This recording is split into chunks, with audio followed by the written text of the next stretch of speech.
So I got a question. What comes to your mind when you hear the word conflict? Most of us don't get warm, fuzzy feelings, right?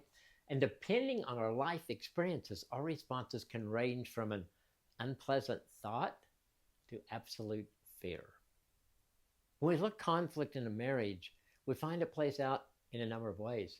Some couples go toe to toe. It's an all out battle to the end, and somebody's going to eventually win. Other couples are different in that one may dominate the other because they're passive. The fights don't usually last long as the dominant one quickly overpowers the passive one, either verbally or physically. There are a lot of combinations in between, but the bottom line is that very few couples handle conflict in a healthy way. But what if instead of the road of conflict, we switched over to the road of engage? Engage is different. Let's be honest, every marriage has conflict, right?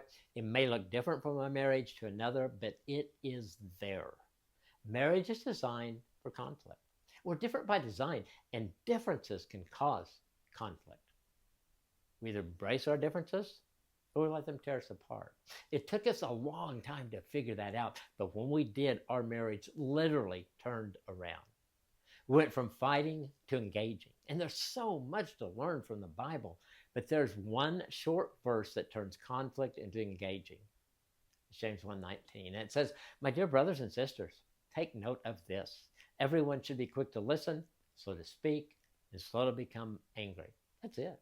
Break that down. Listen to your spouse. Really listen and value what they say. Embrace any differences. Take your time before you speak so you don't say something you will later regret. And finally, control your anger. That will be tough for some of you because either you have never controlled it or you have not controlled it for a very long time. So these three steps put the lid on conflict, and it sets an atmosphere for engaging where differences can be resolved and valued. Why don't you get on that path today? Go from conflict to engage.